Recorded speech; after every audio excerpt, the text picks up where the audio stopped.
శ్రీ త్వరగా కృష్ణ కుమార్ గారి సాహిత్య వ్యాస సంకలన వ్యాస రత్నాకర 4వ భాగం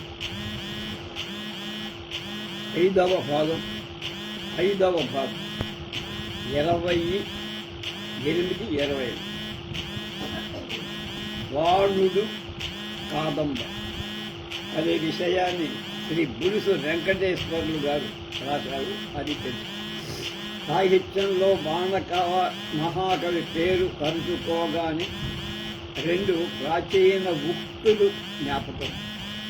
ఒకటి బాణోచ్ఛిష్టం జగత్ సర్వం జగత్తాయ అనే మాట.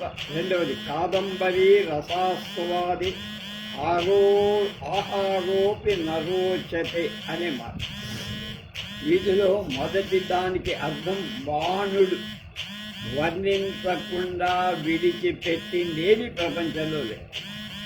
అలాగే అనంతర కవులందరూ బాణుడి వర్ణనలే మళ్ళీ మళ్ళీ అనుసరించారు అని. ఇక రెండో దాని అర్థం ఏంటి? బాణుడి రచన కాదంబరి గద్య కావ్యం. కాదంబరి అంటే కళ్ళు మద్యం అనే అర్థం కూడా. కనుక కళ్ళు రసాస్వాదైన దాన్ని మరిగిన వాడు ఎవరికైనా సరే ఇంకా ఏ ఆహారం కూడా రుచించదు. కాదంబరి రుచి మరిగిన వాడు దేన్ని ఒప్పుకోడు, దేని మీద వాడి దృష్టి ఉండదు అనేది అర్థం. ఈ పై 2 వాక్యాలు కవి గురించి, కావ్యాల యొక్క ఉత్కృష్టతను 2 చెప్తారు. కవి గురించి గొప్పతనం, కావ్యమైన కాదంబరి గురించి గొప్పతనం. కాదంబరి మనం లైవ్ చేసేట. బాణుడు శ్రీ వాత్సాయన వంశజుడు. తండ్రి చిత్రభానుడు, తల్లి రాజదేవి.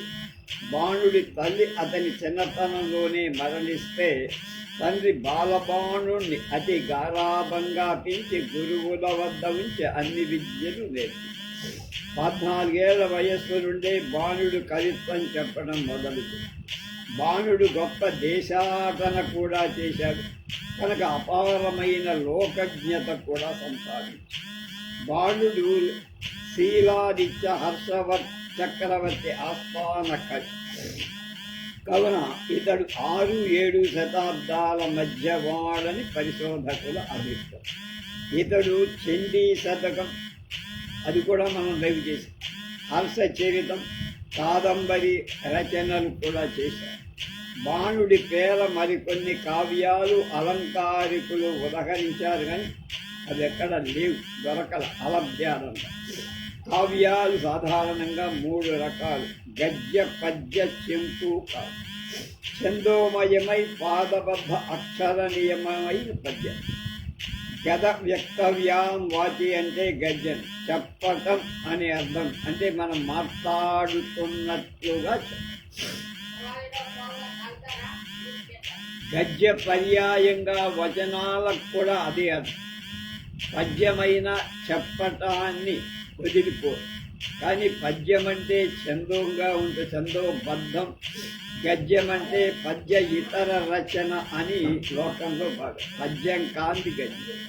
సంస్కృతంలో గద్యం వేద ఉపనిషత్తుల్లో వాడారు. వేదాల్లో ఛందో నిశ్చందో గాన ప్రయక్తులు 3 పోషింపక. ఛంద, నిశ్చంద, చందం లేని గానం పాడటానికి లేదు. సామవేదమంతా గానం. గద్యం భారతం, పంచతంత్రం, విక్రమార్క చరిత్రలో కనబడు. మొదట చిన్న చిన్న వాక్యాలుగా ప్రసన్నంగా సాగిన గద్యం ఆలంకారిక మార్గంలో పరిణతి పొంది కావ్య స్థాయి కూడా పొంది. పూర్వ కవుల శ్లేష అలంకార ప్రయోగాలు బహుముఖాలుగా విస్తరి గద్యం యొక్క సౌందర్యాన్ని 1000 రెట్లు పెంచారు. బాణుడు వ్రాసిన హర్ష చరిత్రాన్ని ఆఖ్యాయిక అని, కాదంబరి కథ అని కావ్య భేదాలుగా లాక్షణికుడు చెప్పారు. నాయకుడు అంటే అలంకారిక. నాయకుడు తన కథను తానే చెప్పుకుంటే అది ఆఖ్యాయిక. నాయకుడి కథను ఇతరుడు ఎవడైనా చెప్తే అది కథ అని అనుకోవచ్చు. కానీ దండి ఈ వాదాన్ని కూడా ఖండించి పురత్కలాలాప విలాస కోమలా కరోతి రాగం హృది కౌతుకాధిక రసేన శయ్యాం స్వయమభ్యుపాగత సభా జనస్యాభినవావ నవ వధూరివ అని కాదంబరిలో చెప్పారు. అని కథా ప్రయోగాన్ని బాణుడు కావ్య ఆరంభంలోనే చెప్పారు.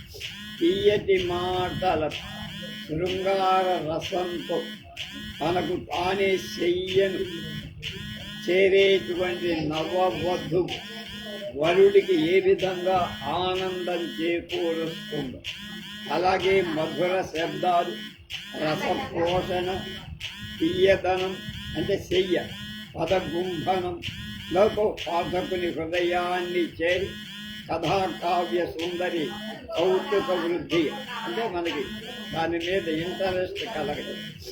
రీతి అంటే ఓజో గుణమైన వర్ణన సంభాషణ కనుక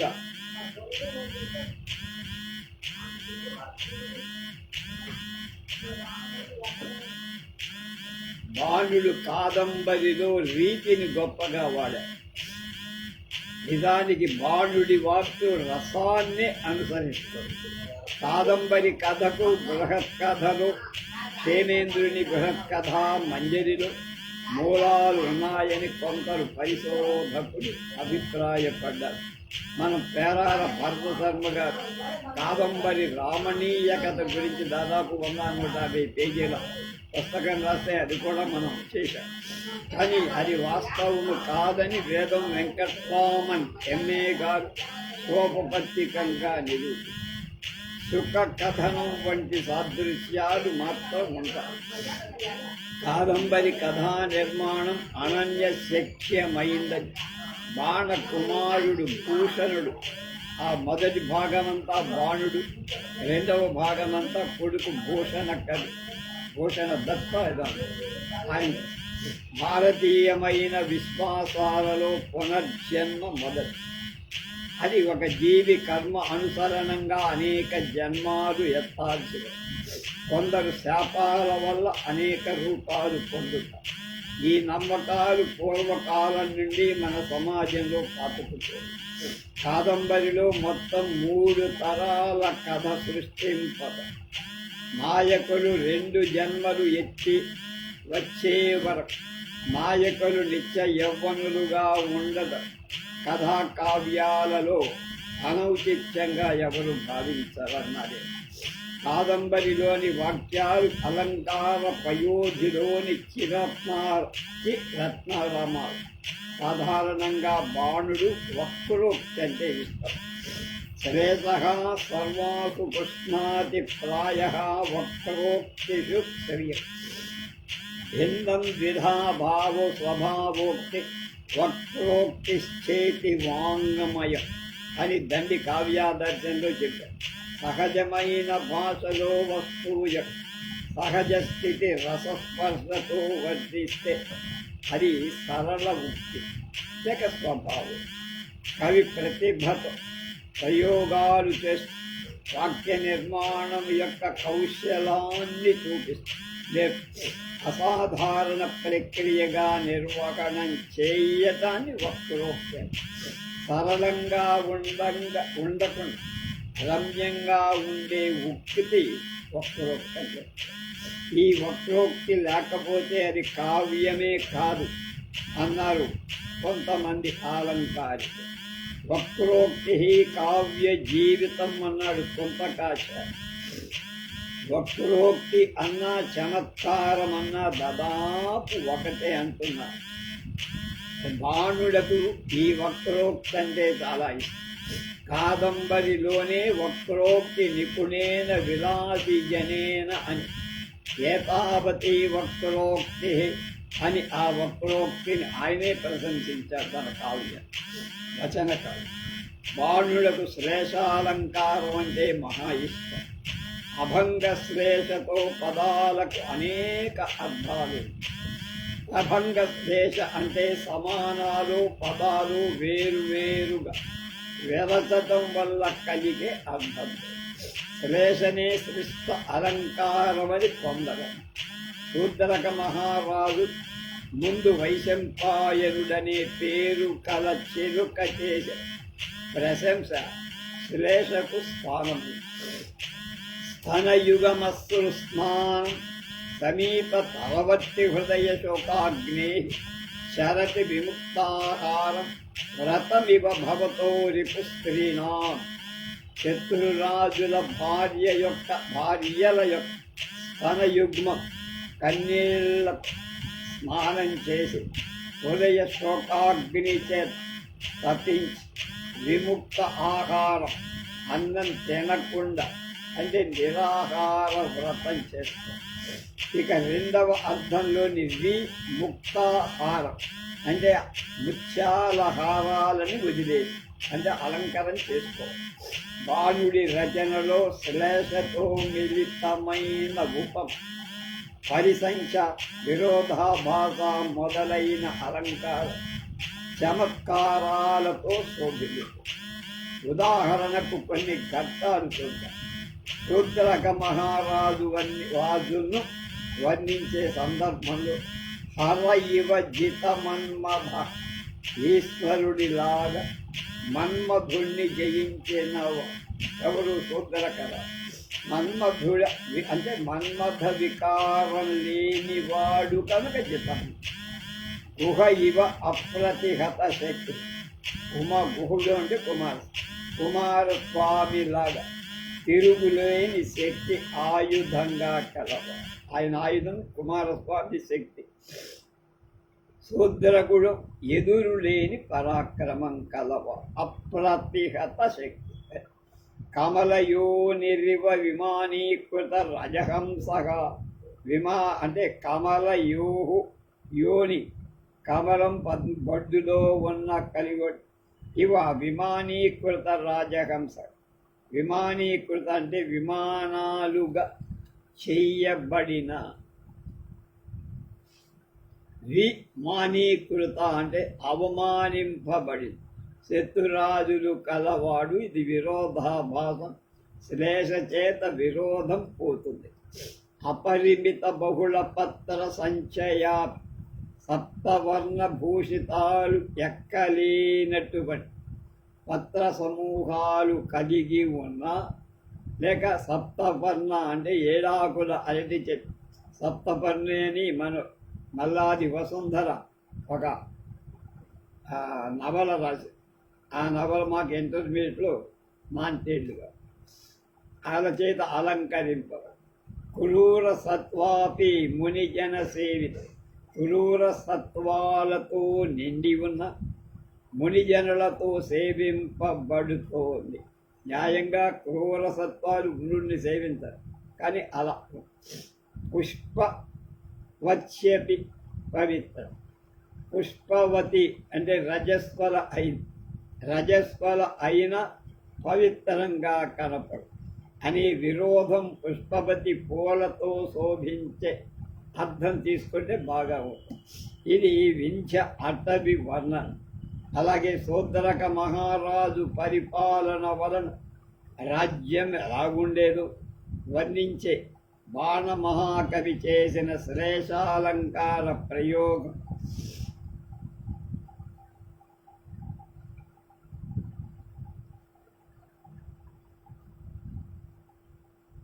చూద్దాం. ఆ శూద్రక మహారాజు రాజ్యం ఒకటి. చిత్రకర్మసు వర్ణ సంకర్. చిత్రలేఖనంలోనే రంగుల మిశ్రమం ఉంది, లేక జాతుల కలయిక ఉంది. లేదక్కడ జాతుల కలయిక, జాతుల యొక్క తేడా అంతా చిత్రంలోనే ఉంటుంది. కానీ చిత్రాలు కలిపే రంగులు ఊళ్ళో ఉండే జనంలో ఈ వర్ణ భేదాలు లేవు. రతేషు కేశగ్రాహ. సంయోగంలోనే ఆ ఊళ్ళో జనం జుట్టు పట్టు అంటే రతి కేలిలోనే ఆ పని చేస్తారు. కావ్యేషు దృఢ బంధా. కావ్యాలలోనే బంధాలు తప్ప మిగతా బంధాలు. శాస్త్రేషు చింత. శాస్త్ర విషయంలోనే ఆలోచన చింత. స్వప్నేషు విప్రలంభ. ఆ ఊళ్ళో జనం ఒకళ్ళొకరు విడిపోవటం అంటూ ఉండదు. ఎప్పుడు జరుగుతున్నాయి? కళల్లోనే జరుగుతుంది. అలాగే ఛత్రేషు కనక దండ, గొడుగుల అందే దండాలని. అలాగే ధ్వజేషు ప్రకంపా, అక్కడ ప్రకంపనాలు దేనివల్ల? పైన ఎగిరే జెండా వల్లే తప్ప ఒకళ్ళనొకళ్ళు ఇబ్బంది పెట్టడం లేదు. గీతేషు రాగ విలసిత, గీతాల మీదే రాగం. కరిషు మద వికారా, ఊళ్ళో జనం మదించి ఒక స్వైర విహారంగా ఢిల్లీలో ఆ మెడుకొని చేసినట్టుగా ఎక్కడా ఉండదు. అక్కడ అది ఎక్కడుంటుందన్నమాట? ఏనుగుల్లోనే ఆ మద విహారం కలుగుతుంది. ఈ విధంగా శ్లేషాలంకార నిర్వహణం కుప్పలు తెప్పలుగా వెళ్ళిపో. వింధ్యాటవీ వర్ణనం అత్యంత సుందర, వివిధ అలంకారాలతో పాఠకుల మనస్సును ఊగిస్తుంది. ఇది శాల్మలి వృక్ష వర్ణానికి తెలుగు భావం నేను చెప్తున్నానంటున్నారు గురుసువారు. పద్మ సరస్సుకు పడమటి వైపున ఒడ్డున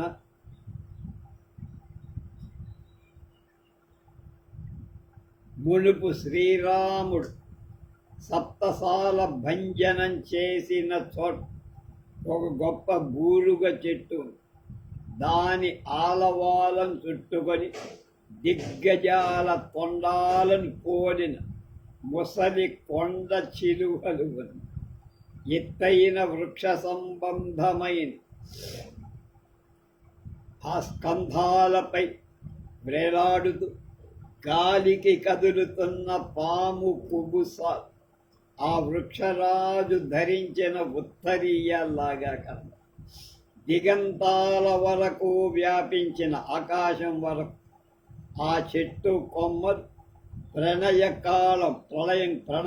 ప్రళయకాలంలో తాండవ నృత్యం చేస్తూ చాచిన 1000 చేతులు గల పరమేశ్వరుడిలాగా.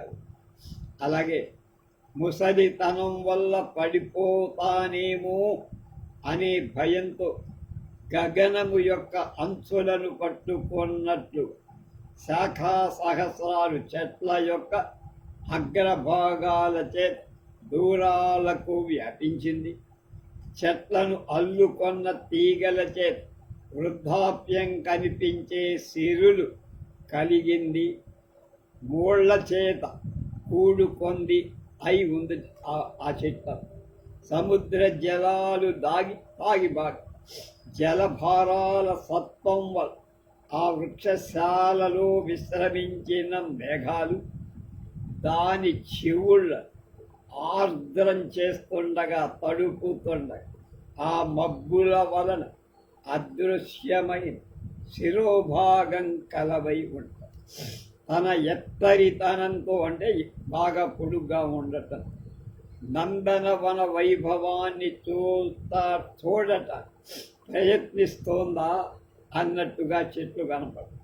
ఆకాశ గమనంలో శ్రమ పొందిన సూర్యరథ అశ్వాలు విడిచిన బురుగు తొనక వృక్షము యొక్క ఉపరిశాఖలపై మెరుస్తున్నాయా అన్నట్లుగా బూరుగా ఉంటుందిగా చెట్లు. అది బూరుగు చెట్టు.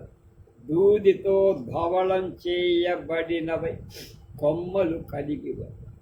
అలాగే అడవి ఏనుగుల మదధారల ఆకర్షింపబడి వచ్చిన తుమ్మెదల వల్ల లోహ శృంఖలాల చేత, అంటే ఎనప గుడుసుల చేత బంధింపబడిన దానిలాగా కనపడు. తోళ్ళులలో శంకారం చేసే తుమ్మదల గుంపుల చేత వృక్షం సజీవతను దాల్చినట్లు కనపడు. దుర్యోధనుడిలాగా శకుని పక్షపాతం కలదై పద్మనాభుడిలా వనమాల చేత కూడిందై దీర్ఘత చేత, అంటే పొడవుతనంతో ఆకాశంలో నీలి మేఘ సముదాయంలాగా సమస్త భువన తలాన్ని చూడటానికి వనదేవత నిర్మించుకొన్న ఎత్తైన భవనం ప్రాసాదంలాగా, దండకారణ్యానికి రావణుడు అధిపతిలాగా, సర్వవృక్షాలకు నాయకుడిలాగా, శాఖలని బాహువుల చేత కౌగలించుకోబడింది. వింధ్య పర్వత సకుడిలా పెద్ద పెద్ద వయస్సు గల శాల్మలి వృక్షాలు అక్కడ ఉన్నాయి. బూలుగ ఉపమాన పరంపరల చేత సౌందర్య తరళితమగుతుంది. బాణుడి కల్పనా శక్తి కొంతవరకు మనకు అర్థం. మరొక ఘట్టంలో బాణుడి రసనిర్భర వాక్యాలతో కాదంబరి చంద్రాపీజుడి విరహం చేత కృషించిపోతారు. ఆమె ప్రియ చెలికత్త అయిన పత్రలేఖ సందేశమిమ్ము, నీ ప్రియుని తీసుకువస్తా, నీ ప్రియుడిని తీసుకురావటానికి నాకేమైనా ఒక సందేశం మెసేజ్ ఇస్తే నేను వెళ్ళి తీసుకొస్తానని చెప్పి ఎవరికి? కాదంబరితో.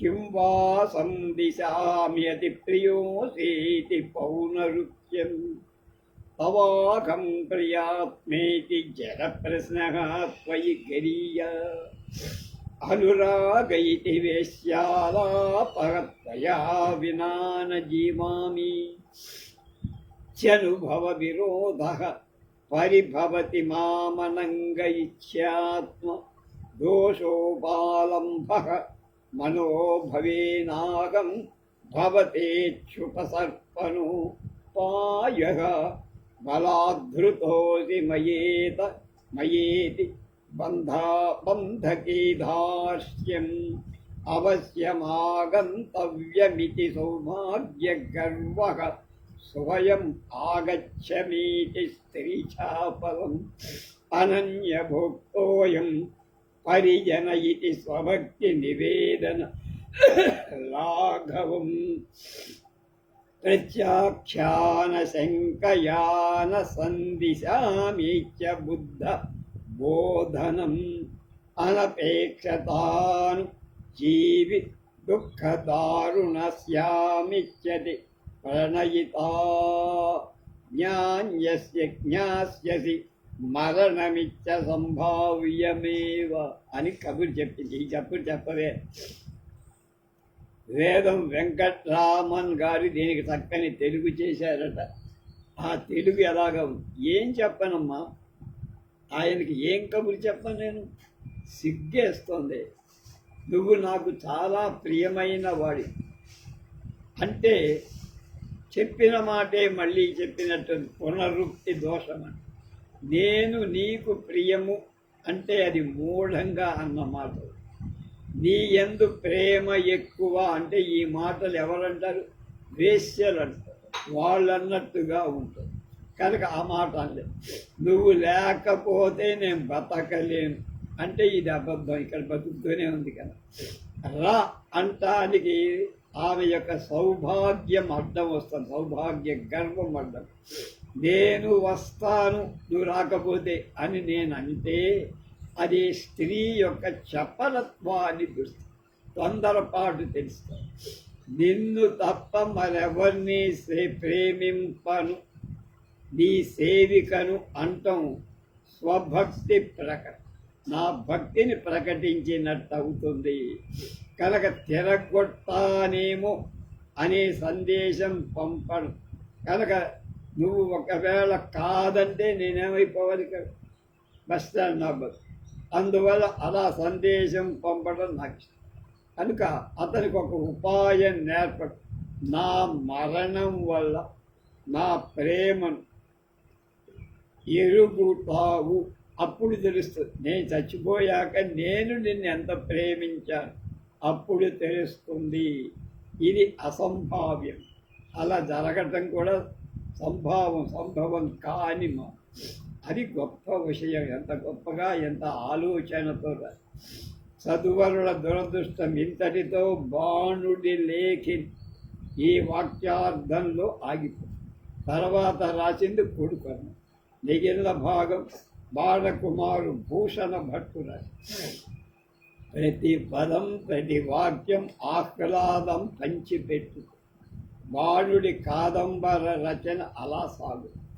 అప్రతిహత వేగం, కాస్త వేగం కాదు, ఓహో చెంచామారుతం వీచినట్టుగా, గంగా ప్రవాహంలాగా, వరద వచ్చిన కృష్ణవేణమ్మ గోదావరి ప్రవహించినట్ల వాక్యాలలో వెళ్ళిపోతూనే ఉంటాయి. దీనికి మహానుభావుడు విద్వాన్ విశ్వం గారు అద్భుతమైన అనువాదం చేశారు. అది మనం చేసాం. కనుక కాదంబరిని చదవటం ఒక సాహిత్య దివ్యయోగ సదృశమైన అతి స్మరణీయమైన అనుభవం అన్న చివరికి బులుసు వెంకటేశ్వర్లు గారు. తర్వాత భాస నాటక చక్రంలో పంచరాత్రం అనేటువంటి నాటకాన్ని గురించి వివరిస్తున్నారు. ఇదివరకు భారతి వారి ఒక వ్యాసం ఉంది, ఇది కూడా వారే రాశారు. సంస్కృత సాహిత్యంలో నాటకం అన్న ప్రక్రియ తన ఎడమ చేత్తో ఆడించిన వాడు భాస. నాటక కళలో ఆయనకు సాటి రాగల ప్రతిభావంతులు నిస్సందేహంగా ఇంకెవరూ లేరని నా భావన కూడా. ఆయన తర్వాత శూద్రకుడు కూడా తన మృచ్ఛకటిక నాటకానికి మూలంగా భాసుడి చారుదత్తాన్నే ఎంచుకున్నాం. దశరూపకాల్లో మనం నాటక చక్రాన్ని గురించి చాలా విపులంగా కూడా లైవ్ చేశాం. దశరూపకాల్లో పలు ప్రక్రియలలో ఈ భాష కవి తన రచనలు చేశారు. ఇతివృత్తాన్ని ఎంచుకోవడం, దాని దృశ్యబద్ధంగా మలతటంలో పతాక స్థానాలను అక్కడక్కడ అందంగా పొదగటంలో, ధ్వని మార్గంలో విషయాలు చెప్పటంలో ఔచిత్య పరంగా, అన్నిటికన్నా ముఖ్యం అతి సామాన్యుల కోసం నాటక ప్రక్రియను నిర్వహించటం ఆయన అసామాన్య ప్రతిభ వీటన్నిటిలో కనపడుతుంది. మహాభారతంలో విరాట పర్వం ఆధారంగా భాసుడు రచించిన ఓ రూపకం పంచరాత్రం. 12 ఏళ్ల అరణ్యవాసం, 1 ఏడు అజ్ఞాతవాసం పూర్తయిపోయిన సమయంలో పాండవులు విరాటరాజు కొలువులో మారువేషాల్లో, ధర్మరాజు సూదాలాడేవాడిగా, భీముడు వంటవాడిగా, ఆయన కుమార్తె ద్రుపదరాజు కుమార్తెకు నాట్యం చేసే గురువుగా బృహన్నల అనే రూపంలో అర్జునుడు, ఆ తర్వాత నకుల సహదేవుడు అశ్వాలు విషయాలు చూసేవాళ్ళు, గోవుల విషయాలు చూసేవాళ్ళు, అలాగే ద్రౌపది సైరంధ్రి పూల మాలికల అల్లే అవులుగా వాళ్ళు విరాట కొలుగులో చేరి పనిచేస్తారు.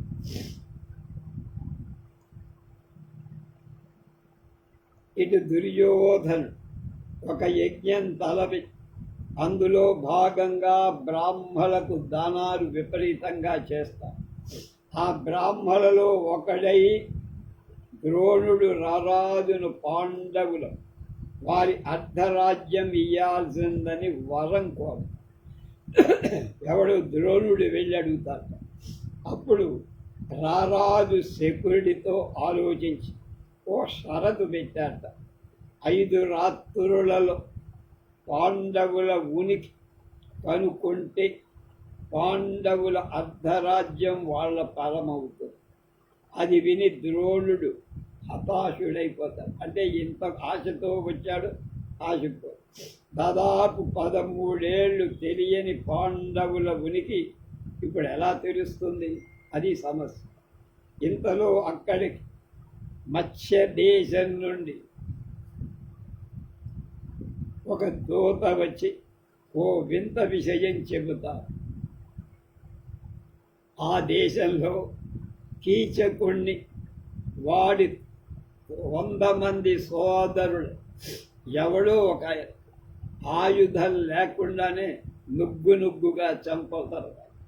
అడ్రస్ లేదా సవాలు ఎలా ఉన్నాయో కూడా అది తప్పక భీముడే అంటాడు భీష్ముడు. ఎందుకంటే భీష్ముడికి భీముడి పరాక్రమం తెలుసు కదా. దేశంలో ఆ దేశంలో దాగిన పాండవుల బయటకు తెప్పించడానికి విరాట్ నగరంపై ముట్టడి చేసి ఉత్తర గోగ్రహణాన్ని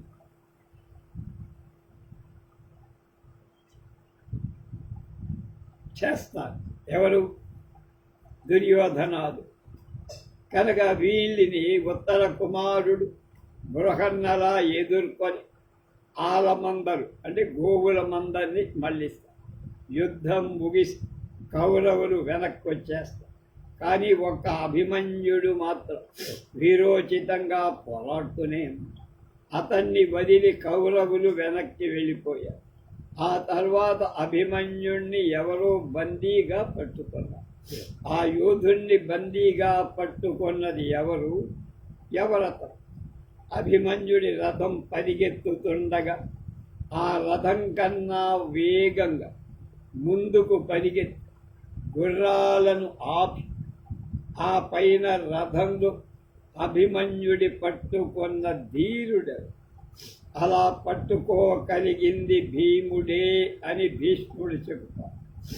ఎందుకంటే అది వరకు ద్రౌపదిని ఎక్కించుక జయద్రథు రథంలో పారిపోతుంటే భీముడే నిలబరించాడు. ఎందుకని? ఆయన ఎంత లావుగా భీకరంగా ఉన్న ఆయన వాయుదేవుడి పుత్రుడుగా, అందువల్ల ఆ స్పీడ్ ఆయనకున్నారు. భీముడు ఈ సమర్థతను ద్రోణుడు కూడా సర్టిఫై చేశాడు. ఓకే, నువ్వు చెప్పింది అది కరెక్టే అండి ఆచార్యవర్య, అంటే భీష్మాచార్య. దానికి ఒక దృష్టాంతం కూడా చెప్పారు. ఏదైనా చెప్పాలంటే ఎండార్స్ చేయాలంటారే. ఆ భీముడు బాలుడుగా ఉన్నప్పుడు ఒక తమాషా జరిగింది. ద్రోణుడు ఆయనకి బాణాలు వేయటం నేర్పుతున్నాడు. ఎవరికి? భీముడికి నేర్పుతున్నాడు. ఓ బాణాన్ని చెవి వరకు లాగి భీముడు వదలబోతున్నాడు. అలా వదిలేట భీముడి తల కాస్త కదిలి అలా రాదు అని ద్రోణుడు చెప్పి ముగించేంతలో ఒక తమాషా జరిగిందట. అది చెప్తా. కర్ణాయతే తేన శిరే విముక్తే వికంపితం తస్య శిరోమయోక్తం గత్వా తదా తేన చ బాణతుల్యం అప్రాప లక్ష్యః స శరో గృహీతః. మళ్ళా బాగుంది. కర్ణాయతే తేన శిరే విముక్తే వికంపితం తస్య శిరో మయోక్తం గత్వా తదా తేన చ బాణతుల్యం అప్రాప లక్ష్యః స శరో గృహీతః. ద్రోణుడు చెప్పేంతలో చెప్పబోతున్నాడు, ఇంకా పూర్తి కాల. అంతలోనే ద్రోణుడు పరిగెత్తాడు. తీవ్రమైన వేగంతో పరిగెత్తి ఆ శరం బాణం తన లక్ష్యాన్ని చేరక ముందే దాని చేత్తో పట్టేసుకో. దట్ ఈజ్ భీమ అంటారు. ఇక్కడ ఆగి కాస్త చర్చిద్దామంటున్నారు భారతీయులు. ఓ బాణాన్ని ఆకర్ణాంతం లాగి వేగంగా వదిలి ఆ శరం తన లక్ష్యాన్ని చేరక ముందే ఈ వదిలిన వాడే దాన్ని పట్టుకోవడం లోకంలో ఎక్కడైనా జరుగుతుందా? ఇంతవరకు చరిత్రలో మనం చూసామంటే లేదు. ఇటువంటి ఉత్ప్రేక్షలు కావ్యాలలో అక్కడక్కడ కనిపించటంలో వింత లేదంటారు. కావ్యజ్ఞులు ఈ శ్లోకంలో చక్కని విశేషాలు భీముడు వాయుపుత్రుడని మనం అర్థం చేసుకోం. ధ్వని అందుకని వాయువేగంతో వెళ్ళగలడు. దాన్ని సరిపెట్టుకో. భీముడు ప్రయోగం చేసేటప్పుడు కొంచెం పొరపాటు చేస్తాడు. తర్వాత అతడికి అస్త్ర విద్యలో గురి లేదు అని ఒక తాత్పర్యం కూడా అందులో అంది. అందువల్ల వాడు బాణ విద్య కంటే గదా యుద్ధమే ఎక్కువ చేస్తాడు. ఇక్కడ ఈ శ్లోకంలో ఓ శబ్ద విచిత్రం అనేది మనం ఇక్కడ శబ్దంతో విచిత్రం చేశాడు ఇక్కడ అని అర్థం చేసుకోవాలి. సరే, ఇవన్నీ కావ్యజ్ఞులకు తెలుస్తాయి, కానీ ఇది నాటకం కదా. ఇది దుఃఖార్తులను, శ్రమార్తులను, పాపార్తులను ఉద్దేశించి కదే కదా నాటకాలు ఆడేవి. అలసిపోయిన వాళ్ళకి, ఏదో మరీ విసుగ్గా ఉన్నవాళ్ళు, వాళ్ళ కోసమే కదా నాటకమైన, హరికథైన, గాన సంగీతాలైన ఇట్లా. కనుక అంటే నేల టికెట్ ప్రేక్షకుడి కదా నాటక కావాల్సింది. కనుక వాడికి ఈ వ్యాసవర్తి కంటే దుర్మార్గులు ఈ శ్లోకంలో అసంబద్ధత మనకు కనపడుతుంది, కానీ వాళ్ళకు అనిపించదు అని చెప్తారు. సరిగ్గా ఇక్కడే భాసుడు అందరికంటే 2 ఆకులు ఎక్కువ చదివాడన్నాడు. ద్రోణుడు అలాగా అనగానే దానికి శకుని కూడా ఇలా బదులు చెప్పాడు. శకుని అహో హాస్యమభిధానం నాశ్చన్యో బలవల్లోకే సర్వమిష్టేషు కథ్యతే జగత్ వ్యాప్తాన్ భవంతః కిం సర్వే పశ్యంతి పాండవా అన్న. ద్రోణుడు గారు ఏం కొట్టారండి గ్యాస్. అబ్బో, బాగానే జోకులు వేస్తున్నారే. నేను అన్నది గారు, ఈ పుస్తకంలో రాసిన భారతి గారు అన్నమా, ఈ లోకల్లో ఇంతకంటే బలవంతులు లేరండి బాణుడిగా, భీముడిగా. మీకు ఇష్టమైన వాళ్ళు కనుక పంపు కొట్టవతల వారేస్తున్నారు, మొలగ చెట్టు ఎక్కిచ్చేస్తారు. వాళ్ళకి మీ గొప్పతనాలన్నీ ఆపాదిస్తారు. వాళ్ళ దగ్గర ఉన్నది ఇంత, మీరు కొట్టిందమ్మో ఇంత అన్న. పాండవులే జగత్తంతా వ్యాపిస్తున్నట్లుగా మీరు చూస్తున్నారా స్వామి అని కొంచెం వెటకారంగా శకుని ఆక్షేపణ అన్న ఒక్క దెబ్బతో భాషకవి సాధారణ ప్రేక్షకుల స్థాయి దృశ్య కావ్యాన్ని తీసుకొస్తాడు. ఓ సామాజికుడు ఓ కావ్యంలో ఎదురైన ఉత్ప్రేక్ష అతిశయోక్తిని ఎలా గుర్తిస్తే అతడిని ఏ ప్రశ్న వాడికి పడుతుంది. దృశ్య కావ్యకర్తే వేసుకొని, అంటే రాసిన వాడి శకుని పాత్ర చేత ఆక్షేపణ పూర్వకంగా చెప్పి గొప్ప నాటకీయతని, ఔచిత్యాన్ని పోషించి సామాజికుడికి వచ్చే సందేహాన్ని కావ్యం రాసేవాడి ఊహించి ఆ సందేహానికి తన కావ్యం పాత్ర ద్వారా సమాధానం చెప్పించడం. ఈ పని మరే కవి అయినా ఎక్కడా మనకి ఇన్ని నాటకాలు, సంస్కృత నాటకాలు చూసాం. ఎవడు ఇలాంటి పాత్ర ప్రవేశపెట్టాలా? శూద్రుడిని విచారించాలి ఒకసారి. శూద్రుడు చేస్తే చేసుండి, శూద్రుడు కాదు, శూద్ర కూడా మృత్యకటికగా. అలాంటిది చెయ్యాలంటే కవి తనకంటే పాఠకుడి ఎక్కువ ప్రాధాన్యత. అదే మనకంటే వాళ్ళు ఎక్కువ ఆలోచిస్తారు, వాళ్ళకి చాలా తేడా కనిపిస్తే మూసేస్తారు. మనకి తెలుసు ఒక సంగతి. క్లాసిక్ సినిమాలు తీశారు బిఎన్ రెడ్డి గారు. ఏం తీశారు? మల్లీశ్వరి తీశారు. ఆ తర్వాత ఇంకా చాలా సినిమా, బంగారు పంజరం అలాంటి సినిమాలు తీశారు. తర్వాత అదొకటి తీశారు మన నాగేశ్వరరావు, జమున సావిత్రి సినిమా ఏదో, ఆ పేరు పూజ. అలాంటి తీసిన వాడు చివరికి రాజమ్మ కుటుంబం అనే సినిమా తీసి, ఆ రాజమ్మ కుటుంబం అనే సినిమా తీసి ఎలా ఆడుతోందో అందులోనే సడిసే ఎక్కువ గాలి సడిసేయ బూకే బడలి ఒడిలో రాజు పవడించినాడే అని కృష్ణశాస్త్రి గారి పాట. ఆయన కృష్ణశాస్త్రి గారితోనే ఎక్కువ పాటలు రాయిస్తారు.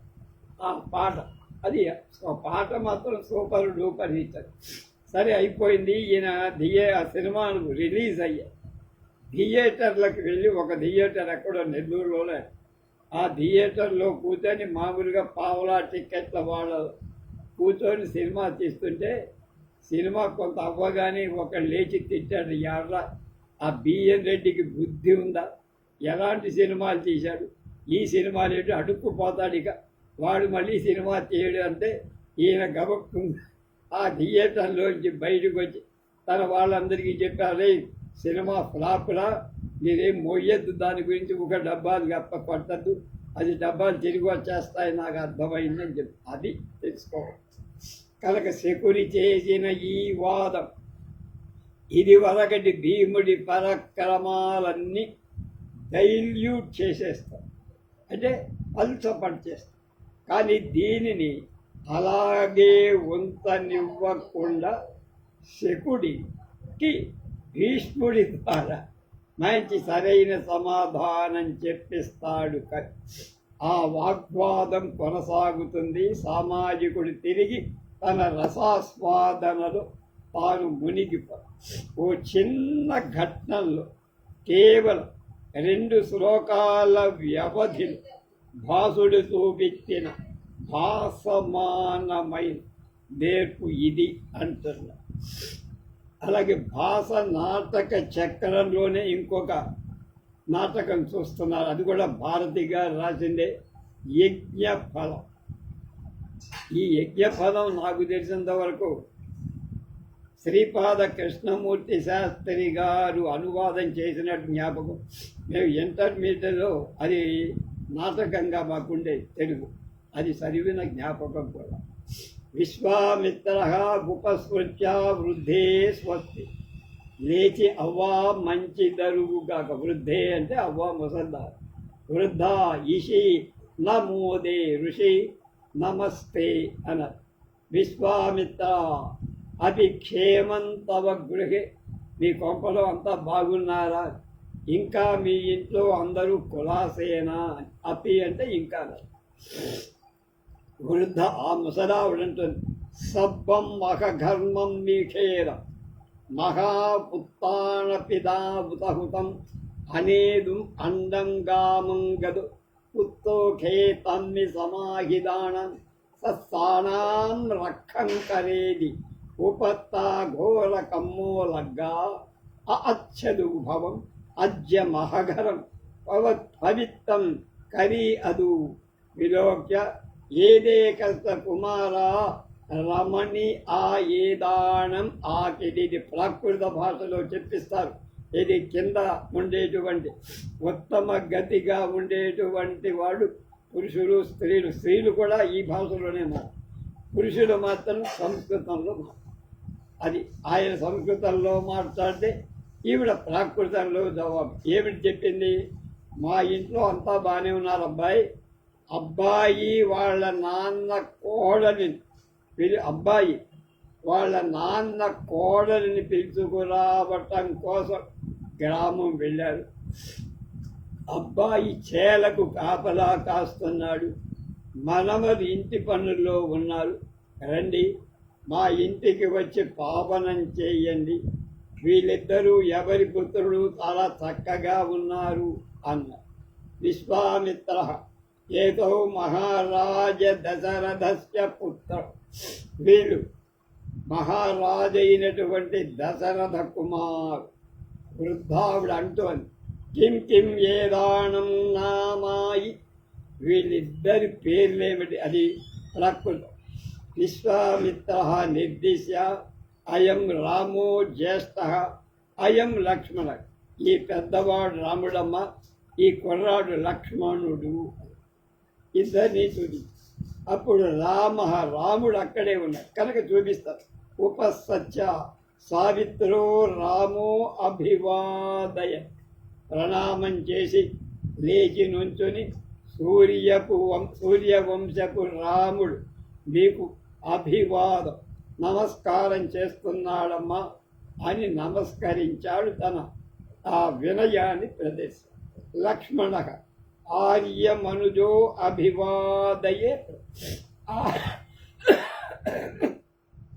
ఆర్యుడైన పెద్దవాడైన మా అన్నగారిని అనుసరిస్తూ నేను కూడా మీకు నమస్కరిస్తున్నామమ్మా.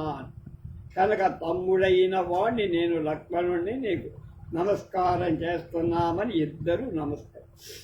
వృద్ధ అంటోని చిరంజీవ తుంహే కిం దోహిం తుంహేహి ధర్మ ఆధారిన్ ఆదిం.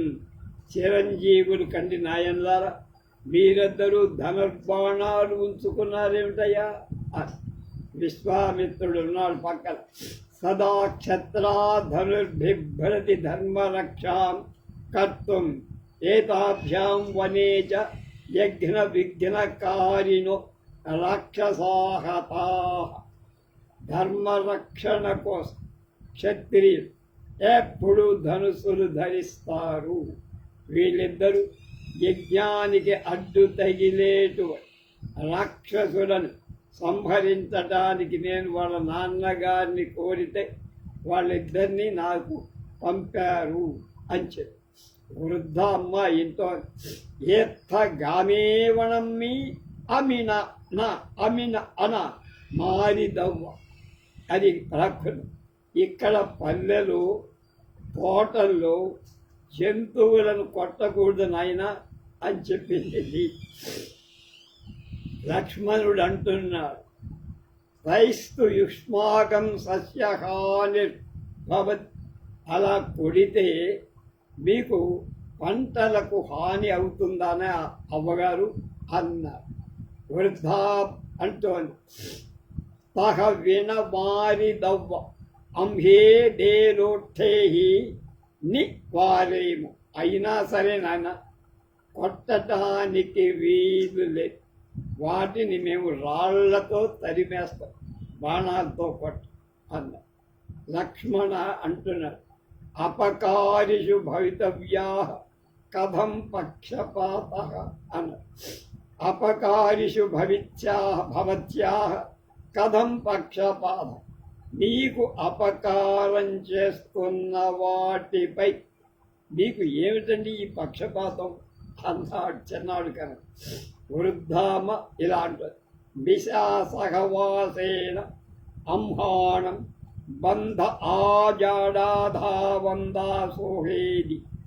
మృగాలు మాతో సహవాసం చేసి మా బంధువులయ్యాయ్యా కనుక అవి పరిగెత్తుతుంటేనే బాగుండు.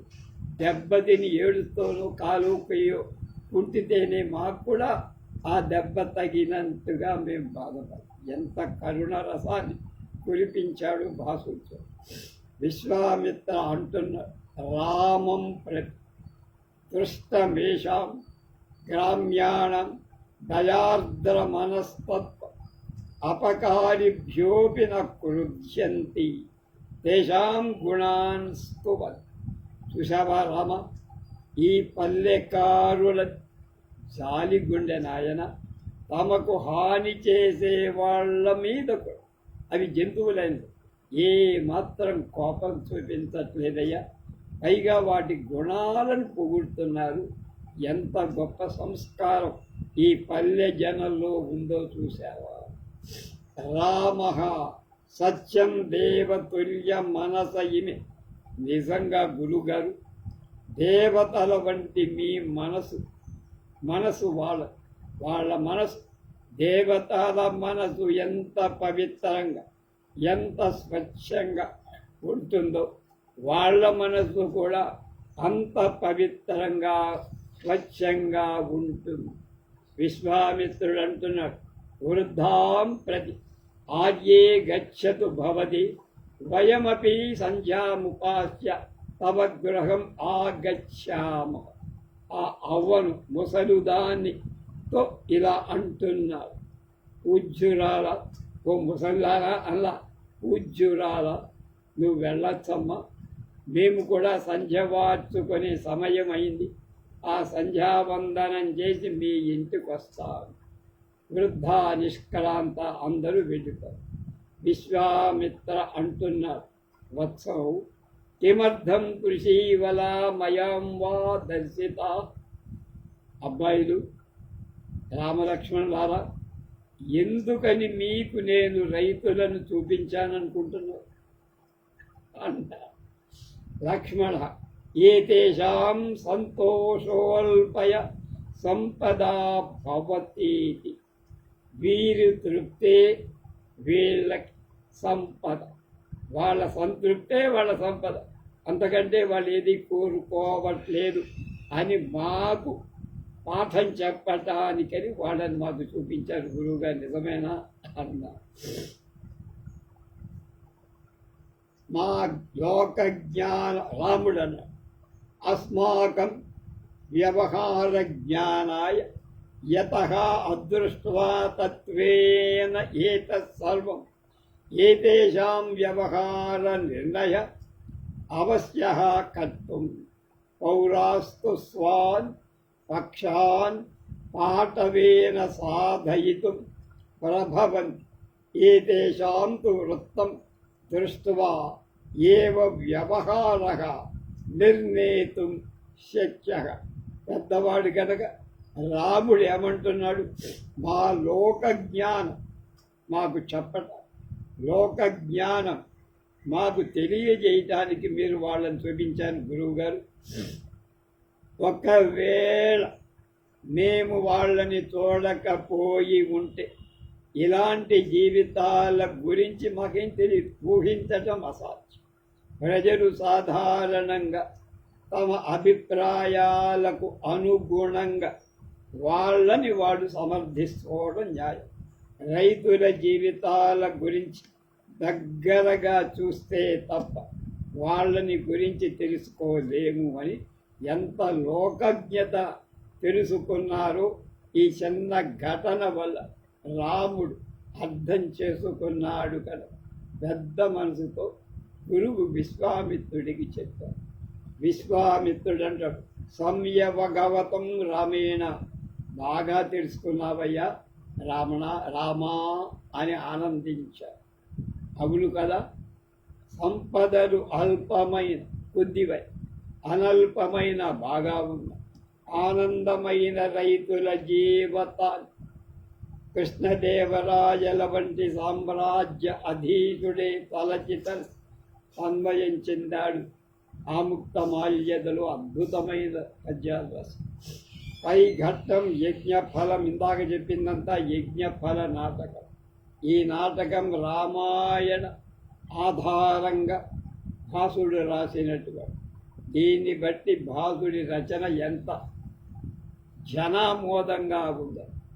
స్థాపన నాంజ్యంతే తద ప్రవిశతి స్వత్రధార ఇత్యాది నిర్దేశాల భాసుడు అపూర్వ ప్రతిజ్ఞా ప్రతిభాష ఓ విషయాన్ని దృశ్యంగా వేదికపై పాత్రల నటన ద్వారా చూపటంలో ఆయన మహానేత.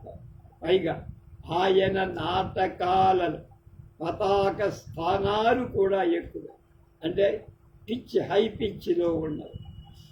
పతాక స్థానం అంటే ఒక పాత్ర తన ఎదురుగా ఉన్న నటుడికి చెప్పకుండా ప్రేక్షకులకు చెప్పే విధంగా విషయాన్ని చెప్పేటువంటి ప్రక్రియ డ్రామాటిక్ ఐరనీ అన్నారు దాన్ని. అది నేను చెప్పిన తప్పు, డ్రామాటిక్ ఐరనీ. ఈ డ్రామాటిక్ ఐరనీ భాసుడు బాగా పోషించి యజ్ఞఫల నాటకాన్ని ఈ విధంగా చూస్తే భాసకృతం అలా రాశాడనిపించి, అలాగని కాదని చెప్పడానికి కూడా లేదు. అతడి వాల్మీకి త్రోవలు నెమ్మదిగా ఉద్దికగా తన సొంత శైలిని వరవడి సంయమనాన్ని చేసుకొని నడపడంలో భాష కవికి ఇది మొదటి వరుస. ఇలాంటి శ్లోకాలు యజ్ఞఫలంలో భాసుడి ప్రతిమా నాటకానికి కొంచెం వ్యత్యాసమైన సంవిధానం విషయాలు ఈ నాటకంలో ఒక చోట కానీ ప్రతిమలోని ఒకానొక బలమైన రుజువు వివిధ శాస్త్రాల ప్రస్తావన ఈ నాటకంలో కూడా. ఇది భాసుడే వ్రాసి ఉండొచ్చు, లేదా భాసుడిని చాలా సూక్ష్మంగా అనుకరించిన కవి ఇంకొకళ్ళు ఎవరైనా రాస్తారు. ఎవరైతే ఎవరు రాస్తే ఏమి, మనకి ఏం చెప్పారో కాదు. యజ్ఞఫలంలో కొన్ని వాల్మీకి రామాయణాన్ని భిన్నమైన విషయాలు కల్పనలు చేశారు. వీటిని బహు చక్కగా కూర్చాడు పేర్చాడు కవి భాసు. ఉదాహరణ, ఈ నాటకంలో రాముడు సీతను స్వయంవరానికి ముందే చూస్తారు. ఈ నాటకాన్ని మకుటాయమానం 5వ ఆశ్వాసం. రైతుల గురించి, వ్యవసాయం గురించి, పశు సంపద గురించి, గోధూళి నగర గ్రామ జీవనాల తారతమ్యాల గురించి చక్కని సంభాషణలతో, గొప్ప వర్ణనలతో చెబుతాడు నాటక కవి భాసు. ఓ రైతు నగరానికి చేరుకుంటే ఏమో అన్న విషయాన్ని చెప్పించి విశ్వామిత్రుడు పరిణామదర్శిగా, అంటే మార్పును చూసేవాడిగా చిత్రీకరించి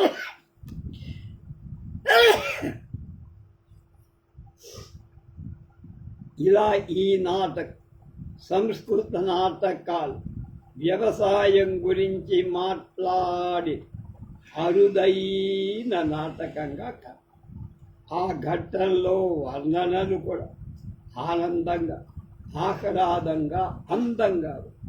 ఒక వర్ణన రాముడు అంటాడు, గత్యా పవిత్రం విపినం విధాయ జగ్వా ప్రకావం రసం ఓషధీనాం వత్సాన్ పయః ఆయ ఇతుం దినాంతే గావః సమాయాంతి శనైర్గృహాణి. పవిత్రమైన వనంలోకి వెళ్ళి అరణ్యం ఓషధుల రసాన్ని నిండుగా స్వీకరించి దూడలకు పాలు అందించటానికి ఈ సాయం సమయంలో ఆవు మెల్లగా తమ గోళ్లకు తిరిగి వస్తున్నాయి. స్వభావోక్తి అయిన శ్లోకం, వాల్మీకి రాయతగిన శ్లోకం. అలా ఇంకొక లక్ష్మణుడు అంటున్నాడు, ఉత్కంఠితాః సుతవపుః పరిలేఢుమితాః బుధో భరేణ లఘుధావితు మక్షమాశ్చ స్వైరం వ్రజే నిహితదృష్టయ ఆపతంతి గావః సమున్నత విషాణ విలోకనీయాః. ఆవులు ఆయనకు అలా కనబడితే అన్నగారు తమ్ముడు తమ పిల్లలైన దూడలను ఒంటరిగా ఒంటిని నాకటానికి ఉత్కంఠగా ఉన్నవి. పొదుగులు నిండటంచే కాస్త తొందరపడి పరిగెత్తడం మొదలుపెట్టినవి. అడ్డదిడ్డంగా మందలు ఒకదాన్ని ఒకటి తోసుకుంటున్నవి. పొడుగైన కొమ్ములవి అయిన ఈ ఆవు చూడటానికి ఎంత అందంగా ఉన్నాయన్నా అన్న. సస్యభార సవితాయేతే కలమాహేమ కాంతయః దదతీవోపాయనాని మాత్రే క్షేత్ర భువే ముదా. ఈ మాగాణి పండిన చేతి విరగ కాసి పసిడి రంగుకు తిరిగి, పంట బాగా తయారైతే పసుపు వర్ణంలోకి వచ్చాయి. పసిడి రంగుకు బంగారు రంగులోకి తిరిగి కిందకు వంగి ఉన్నాయి. చూసావా? అమ్మ భూదేవికి సంతోషంతో ఏదో బహుమతిని ఇస్తున్నట్టు, తమను ఎంతకాలం పెంచి పెద్ద చేసి తమతో సంతానాన్ని కనిపించినట్టు భూదేవి ఈ వరికంకు నమస్కరిస్తున్నాయా అన్నట్లుగా, వరి మొక్కలు నమస్కరిస్తున్నాయా అన్నట్టు ఉన్నాయని గొప్ప విషయాన్ని ఊహతో చెప్పారు. దీనితో భాస నాటకాలు 2 మనం చూసాం. రేపు భారతి గారిని స్వప్న వాసవదత్త చక్రంలో, భాస నాటక చక్రంలో స్వప్న వాసవదత్తాన్ని గురించి చెప్తారు. దాన్ని తెలుసుకుందాం.